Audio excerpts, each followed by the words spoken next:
한 1년 반쯤 전에 사도행전의 전반부를 여러분들과 함께 나누었습니다. 그때 저희가 붙들었던 질문은 교회란 무엇인가라는 교회의 정체성에 관한 질문이었습니다. 그리고 우리는 사도적 공동체라는 용어를 품고 지금도 기도하고 있습니다.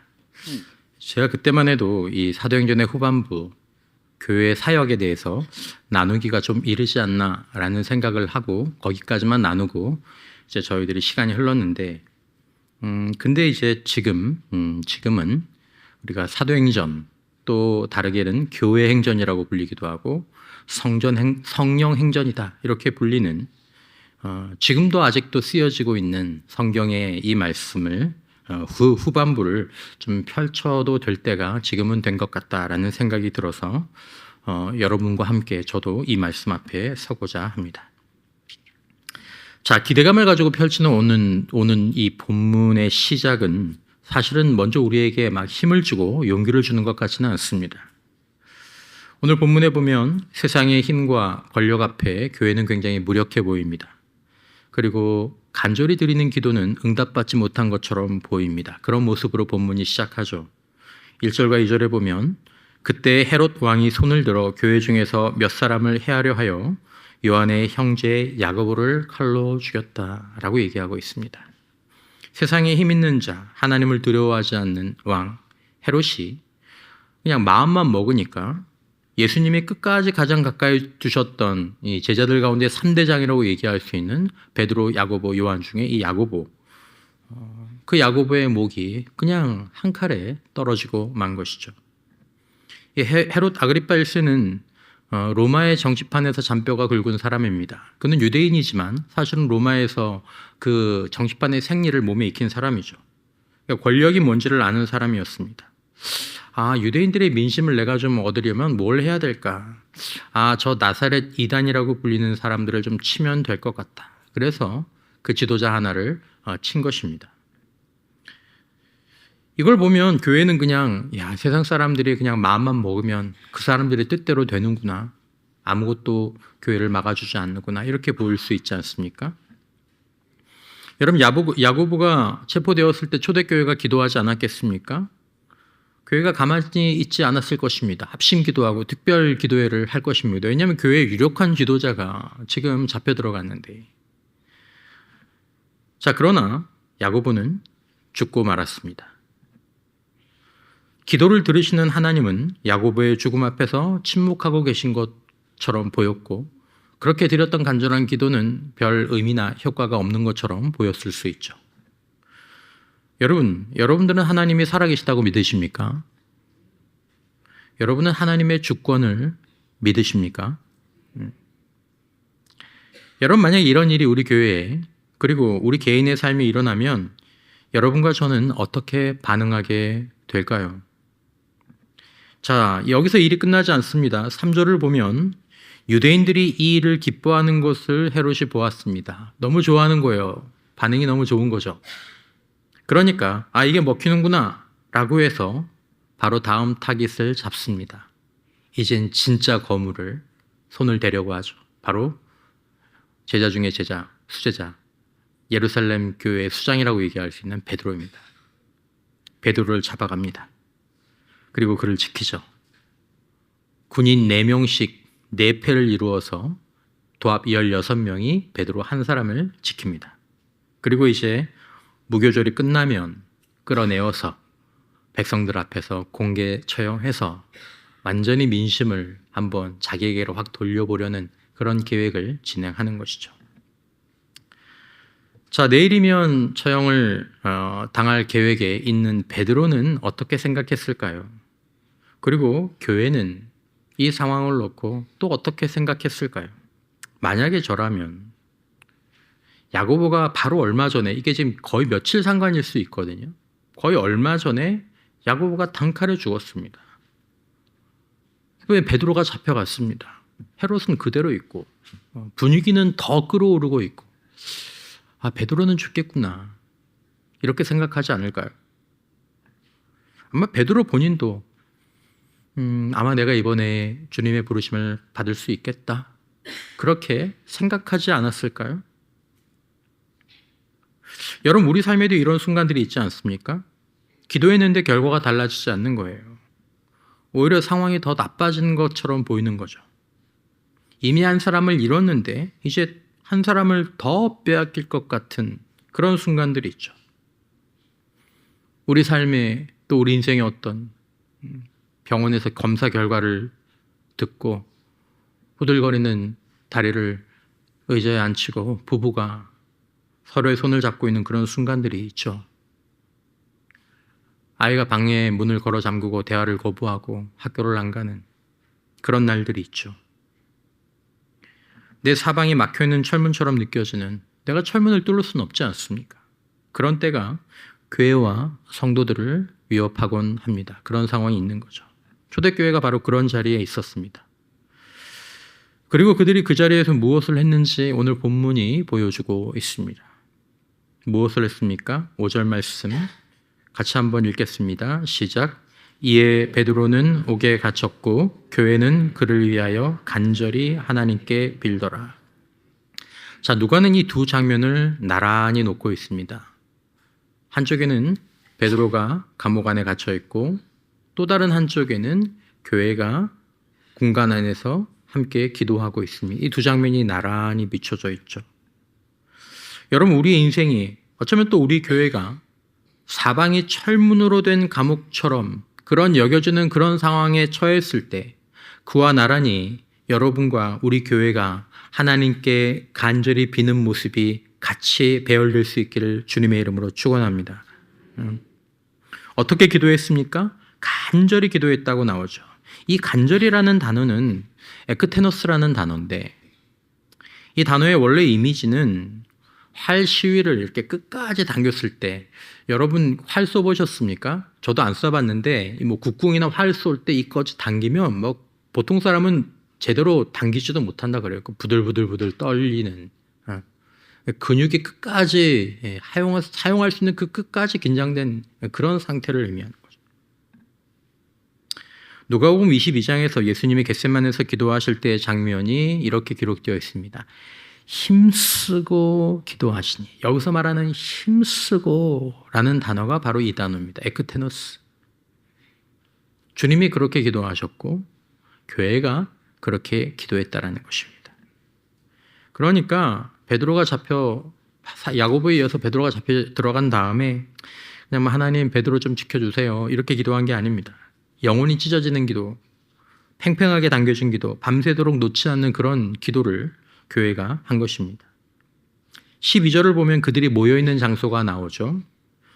마가라 하는 요한의 어머니 마리아의 집, 이름이 마가예요. 여러분 기억나는 거 없으십니까? 성경학자들은 이 집이 바로 예수님께서 마지막 만찬을 나누신 다락방이 있는 집, 그리고 오순절에 성령이 임하신 바로 그 장소일 가능성이 높다고 봅니다. 아마 함께 모여서 기도하기가 좋은 공간이었던 것 같아요. 교회는 그들에게 성령이 처음 부어진 바로 그 자리에서 다시 무릎을 꿇은 것입니다. 스펄전 목사님은 이런 말을 했습니다. 나는 기도의 능력을 믿는다. 기도 자체의 능력이 있기 때문이 아니라 기도를 받으시는 하나님이 전능하시기 때문에 나는 기도의 능력을 믿는다. 세상이 묻죠. 야, 그래, 그렇게 기도해서 뭐가 달라졌냐? 뭐 달라졌어? 야고보 죽었잖아. 너 사업 그렇게 됐잖아. 너네 자녀 뭐 그렇게 됐잖아. 뭐 달라질 거 없잖아. 우리도 솔직히 이렇게 물을 때가 있지 않습니까? 야고보를 위해서도 기도했는데 야고보가 죽었잖아요. 그러면 기도가 무슨 소용인가? 기도의 동력, 신앙의 동력을 잃어버릴 수 있죠. 그런데 여러분, 성경이 보여주는 것은 이것입니다. 초대교회는 기도의 결과를 계산하고 기도하는 것이 아닙니다. 그리고 기도의 결과에 따라서 기도를 또 할 것인가 말 것인가를 결정하는 것이 아닙니다. 또 초대교회는 뭐 우리가 할 수 있는 기도밖에 없으니까 기도라도 좀 해보자. 혹시 뭐 달라질지 어떻게 알아? 이렇게 기도한 것이 아닙니다. 초대교회 교인들은 하나님이 살아계시다고 믿었기 때문에, 그것을 알았기 때문에 기도한 것입니다. 여러분, 기도는 효율의 문제가 아닙니다. 기도는 신앙 고백입니다. 나는 살아계신 하나님을 믿는다. 살아계신 하나님이 기도하라고 하셨고 기도를 듣는다고 말씀하셨기 때문에 나는 기도한다. 기도는 신앙 고백입니다. 여러분 혹시 우리 삶을 철문이 막고 있지는 않습니까? 내가 원한 대로 기도의 응답을 받지 못했기 때문에 신앙의 동력, 기도의 동력을 잃지는 않으셨습니까? 교회는 세상의 방법을 먼저 찾지 않았습니다. 탄원하거나 법정으로 먼저 가지 않았죠. 교회는 마가의 다락방으로 갔습니다. 기도의 자리. 사랑하는 성도 여러분, 우리는 무릎부터 꿇어야 할 줄 믿습니다. 왜냐하면 교회의 주인이신 하나님께서 살아계심을 우리는 알기 때문입니다. 믿기 때문입니다. 그렇게 고백하기 때문입니다. 활 시위가 끊어지기 직전까지 에크테노스의 기도를 우리는 믿음으로 드려야 되는 것입니다. 내가 만약에 혼자서 감당이 안 된다. 교회에게 요청하십시오. 교회를 부르십시오. 나를 위해서 기도해달라고 말하십시오. 그건 부끄러운 것이 아닙니다. 내가 기도하고 기도를 요청하고 함께 기도하는 것이 바로 믿음이기 때문입니다. 이제 오늘 본문의 장면은 다시 감옥으로 장면이 바뀝니다. 6절에 보면 헤롯이 잡아내려 하는 그 전날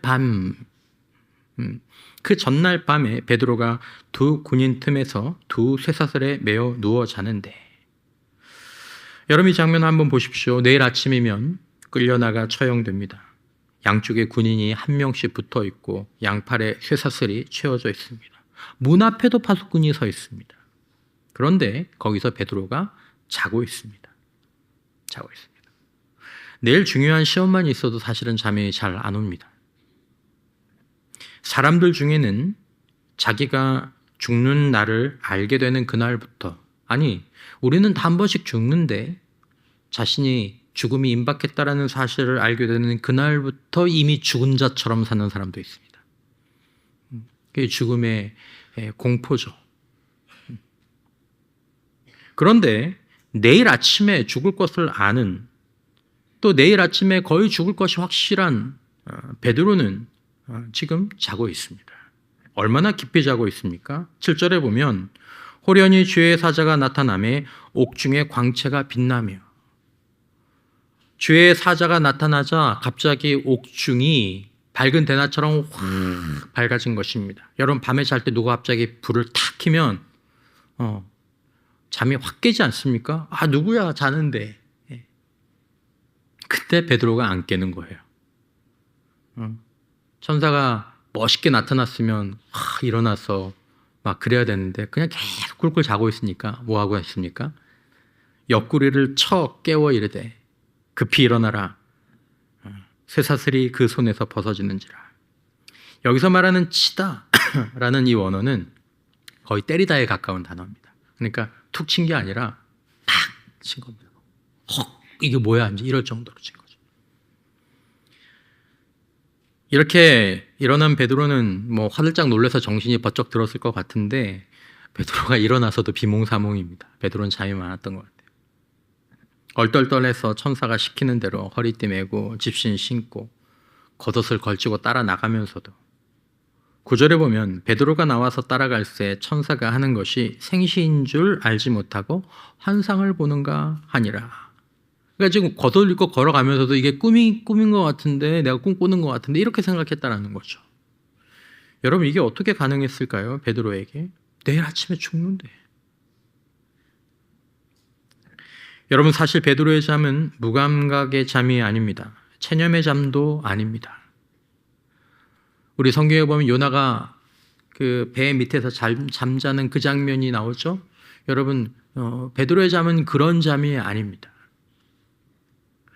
베드로의 잠은 하나님의 주권에 대한 신뢰의 잠입니다. 내 생명이 헤롯의 손에 있지 않다. 내 생명은 하나님의 손에 있다. 하나님이 내일 나를 살리시면 사는 것이고 내일 야고보처럼 데려가시면 야고보 곁에서 주님을 뵈면 되는 것이다. 그리고 나는 오늘 잔다.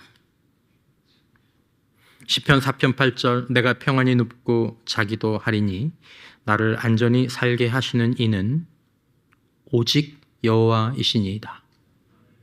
베드로가 누운 그 자리, 쇠사슬에 묶인 그 감옥이 사실은 시편 4편의 바로 그 현장이라고 얘기할 수 있습니다.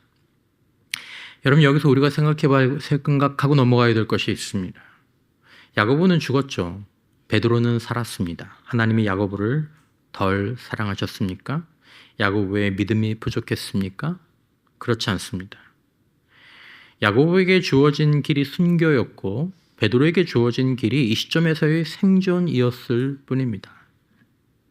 교회사가 유세비우스의 교회사를 보면 알렉산드리아 교부의 말을 이렇게 들은 얘기를 거기에 적어 놓은 게 있는데, 야고보가 야고보 자신을 고발했던 사람이 있었다 그래요.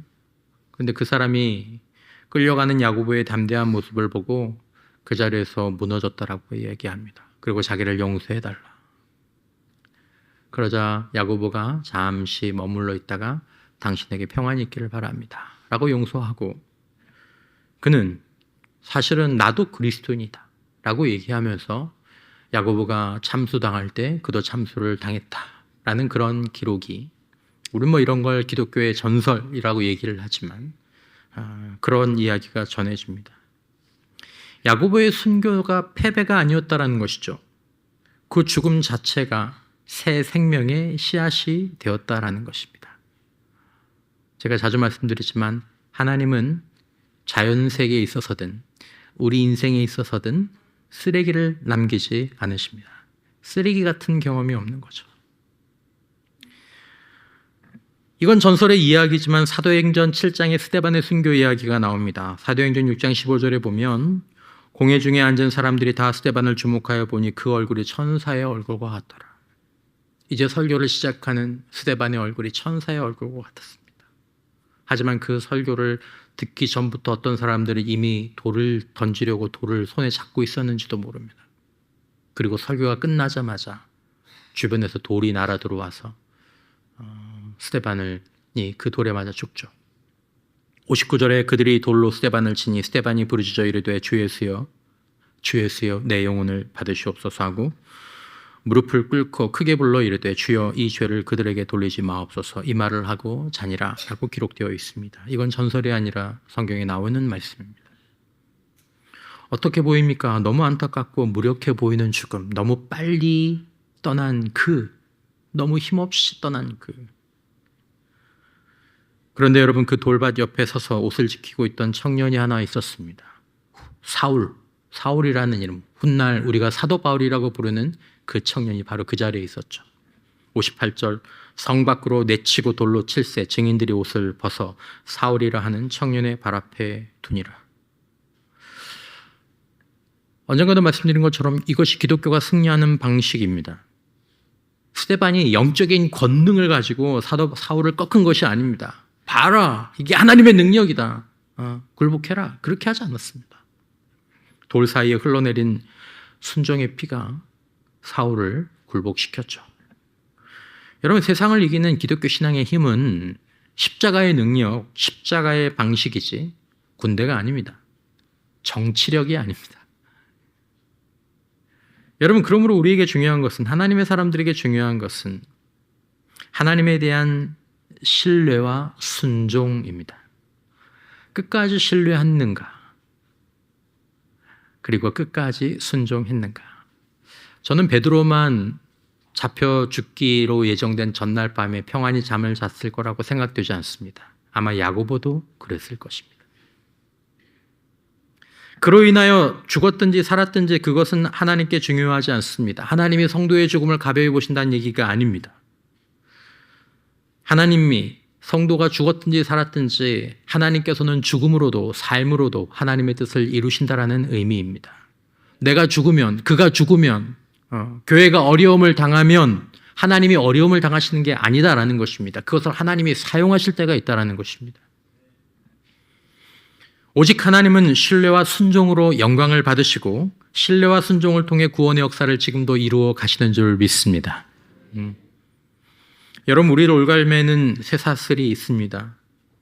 경제적으로 빚이라는 쇠사슬이 있을 수도 있고, 질병의 쇠사슬이 있을 수도 있고, 깨어진 관계와 상처라는 쇠사슬이 있을 수도 있습니다. 그 가운데서 하나님이 물으시는 거죠. 네가 나를 믿느냐? 결과가 너의 뜻대로 되지 않아도 나를 신뢰하느냐? 나는 죽음으로도 그리고 삶으로도 내 뜻을 이루기에 너는 죽음에도 삶에도 나를 신뢰할 수 있느냐? 중요한 것은 결과가 아닙니다. 우리에게는 중요하지만 사실은 중요한 것은 지금 하나님께서 여전히 나를 붙잡고 계신다라는 것입니다. 나는 하나님의 선한 뜻이 내 삶 가운데에서 이루어질 것을 이미 아는 것입니다. 나는 하나님이 붙잡고 있어. 내 삶의 끝은 하나님이 이미 붙잡고 계셔. 삶일지 죽음일지 모르지만 이미 하나님께서 붙잡고 계셔. 그러므로 오직 신뢰하고 끝까지 순종하는 것입니다. 부인하지 않는 거죠. 10절에 보면 첫 번째와 두 번째 파수를 지나서 마지막 쇠문 앞에 섭니다. 쇠문. 사람의 힘으로는 절대 열 수 없는 문이죠. 근데 그 문이 저절로 열립니다. 영어에 보면 오토매틱이라는 단어가 있죠. 자동.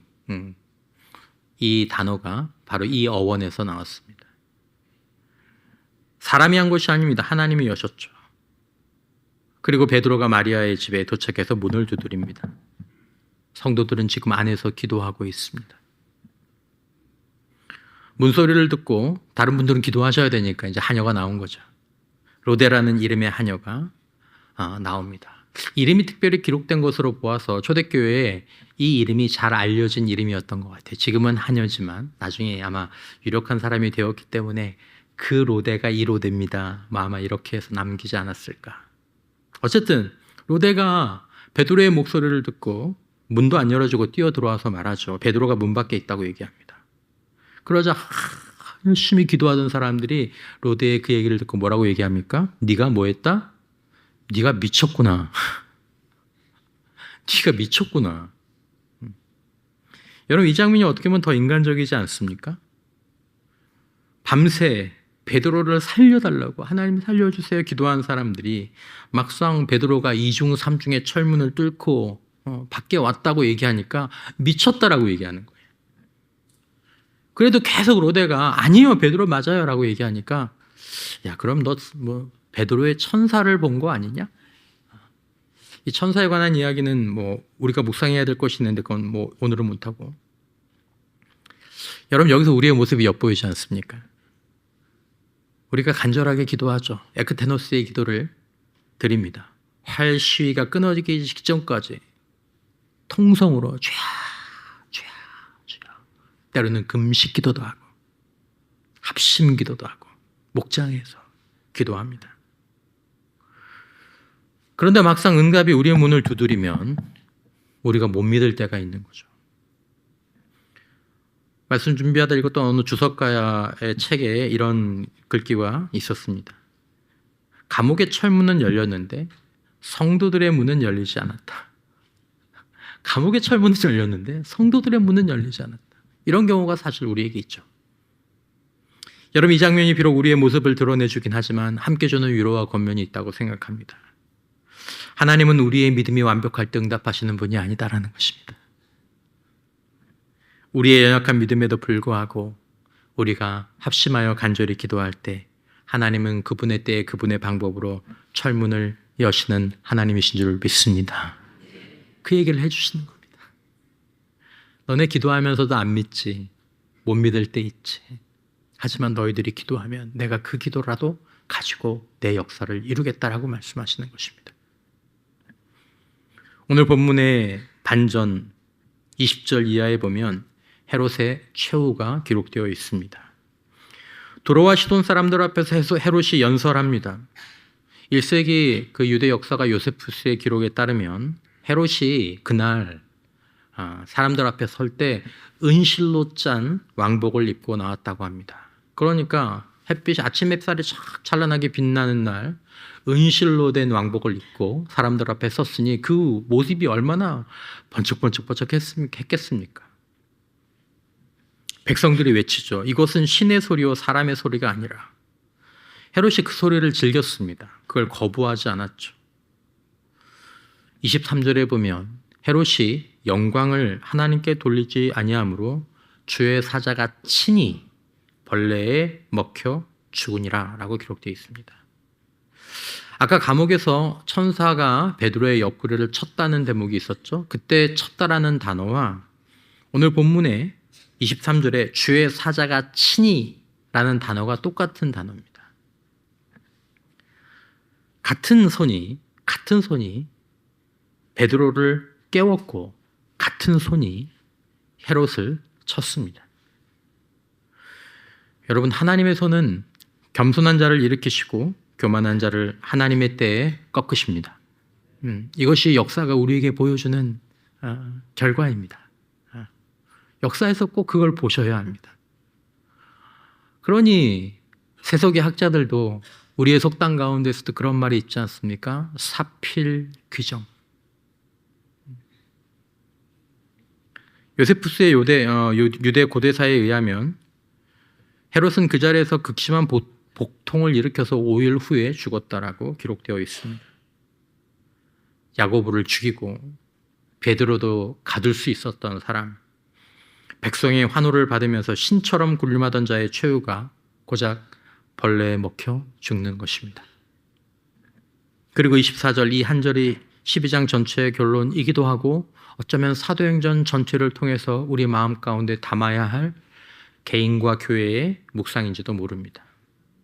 24절 하나님의 말씀은 흥왕하여 더하더라. 앞에 쭉 이야기가 나오다가 결국 남은 것은 하나님의 말씀은 흥왕하여 더하더라. 여러분, 이 말씀에 무게가 실리는 이유는 그 앞의 여정에서 이런 소망이 보이지 않았기 때문입니다. 그럴 것 같지 않았기 때문이죠. 야고보가 순교하고 기도가 먹히는 것 같고 베드로마저 투옥되고 간절히 기도하고 그런데 베드로가 풀려나고 헤롯이 멸망하고 이 모든 것을 지나서 말씀이 흥왕하였다라는 것입니다. 하나님의 뜻이 이루어졌다라는 것입니다. 여기서 말하는 흥왕은 즉각적인 번영을 의미하지 않습니다. 초대교회는 이후로도 계속 박해를 받았습니다. 헤롯의 박해와는 비교도 안 되는 네로의 박해, 도미티아누스 황제의 박해, 수많은 순교가 그 자리에서 일어났습니다. 그러나 그럼에도 불구하고 그것을 통해서 하나님의 말씀은 계속해서 진전하고 흥왕하였습니다. 하나님의 뜻은 접은 적이 없습니다.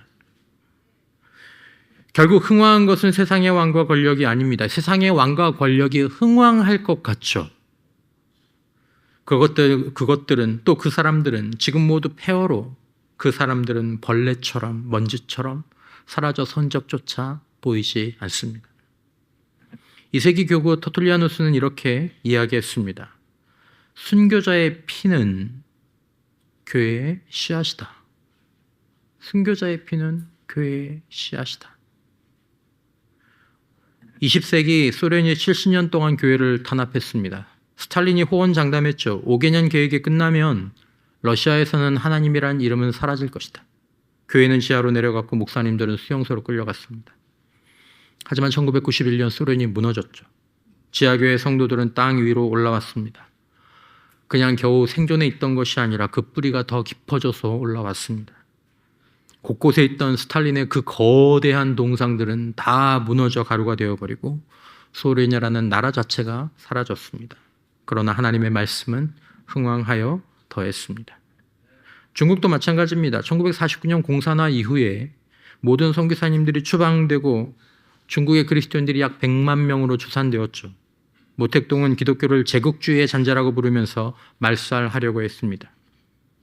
문화혁명 때 다른 책들과 함께 성경책이 불태워지고 교회는 다 철거되었습니다. 그래서 70년이 지난 오늘 중국의 그리스도인들은 보수적으로 추산해도 1억 명에 가깝습니다. 어떤 권력이 막았습니까? 아무도 못 막았습니다.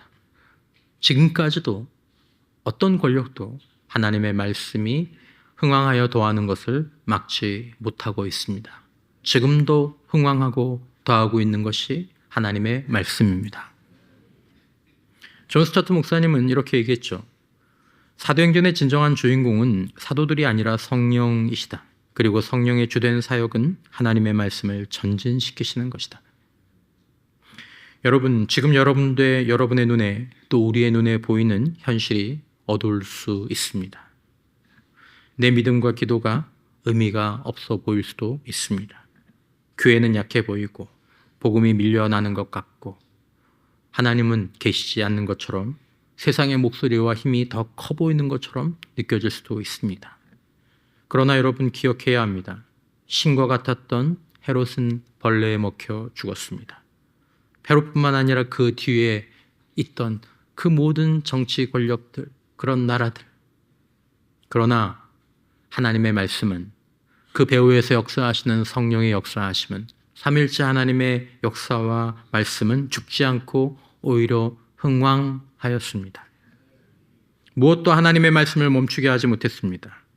여러분, 우리 삶을 짓누르는 그 어떤 어둠도 사방이 철문으로 막혀 있다고 해도 살아계신 하나님의 성령이 계시기에 하나님의 말씀이 전진하고 하나님의 선한 뜻이 이루어지는 것을 결코 막을 수 없다라는 것입니다. 하나님의 선한 뜻은 누구를 통해서 어떻게 이루어집니까? 하나님의 선한 뜻은 기도하는 성도와 교회를 통하여 하나님을 끝까지 신뢰하고 순종하는 그들을 통하여서 흥왕하여 100배의 열매를 지금까지 맺어오고 있는 것입니다. 사랑하는 성도 여러분, 저와 여러분은, 그리고 여러분은 주님의 자녀이시고 우리는 주님의 교회입니다. 여러분, 우리가 마주한 철문이 아무리 견고해도 그 문을 여시는 분이 우리 편이신 줄 믿으시기 바랍니다. 아시기 바랍니다. 여러분, 우리에게 부담이 되는 것은 결과이지만 여러분, 우리에게 중요한 것은 결과가 아닙니다. 하나님은 정시에 하나님의 뜻을 반드시 이루실 것이기 때문입니다. 그분의 뜻은 이미 이루어졌습니다. 그러므로 우리가 끝까지 하나님 편에 서 있다면, 우리가 끝까지 하나님 편에 서 있기만 한다면, 그렇게 기도하고 예배하고 그렇게 신뢰하고 우리의 편한 잠을 자는 삶을 이어간다면 하나님은 우리의 생명이든 우리의 죽음이든 그것으로 하나님의 뜻과 하나님의 나라를 이루시고 우리를 복되게 하시고 우리를 인정하실 것을 믿으시기 바랍니다. 야고보처럼 부름 받으면 영광 중에 가는 것이고 베드로처럼 풀려나고 고침 받으면 감사 중에 살아가는 것이죠. 어느 길이든 우리는 믿음 위에 서야 하는 것입니다. 그러므로 사랑하는 성도 여러분, 다시 기도하시기를 바랍니다. 에크테노스로 할 시위가 끊어지기 직전까지 믿음으로 기도하시기 바랍니다. 요즘 보니까 많이 기도하러 나오시는 것 같습니다. 새벽 기도도 더 많이 나오시고 여러분 금요 기도에도 많이 나오십시오. 철문 앞에 무력하게 앉아있지 말고 무릎을 꿇으십시오. 혼자 감당이 안 되면 교회를 부르십시오. 여러분들이 금요일 날 하나님을 바라보고 찬양하고 말씀 듣고 기도하고 돌아가시면 저와 여러분들의 영혼과 인생에 다른 일들이 일어날 줄 믿으시기를 바랍니다. 선한 결과는 이미 하나님의 손에 있습니다. 그러므로 우리는 기도하고 베드로처럼 쇠사슬 한가운데 평안히 눕는 신뢰를 하나님 앞에 구해야 하는 것입니다. 우리의 고난, 또 세상의 어떤 위협과 방해가 우리를 감옥에 가둘 수는 있을지 몰라도, 혹 우리의 생명을 빼앗을 수 있을지는 몰라도 하나님의 역사와 하나님의 전진, 하나님의 선한 뜻이 이루어지는 것은 절대로 막을 수 없고 멈출 수 없습니다. 오히려 그 고난을 통해 하나님은 더 크신 역사를 지금도 이루고 계시는 것입니다. 하나님의 말씀은 흥왕하여 더하더라. 이것이 결론입니다. 이것을 믿고 사는 사도적 공동체, 그런 성도, 기도하는 교회, 맡기는 교회, 확신하는 교회, 우리 신도본 교회가 그런 교회가 되기를 주님의 이름으로 축원합니다.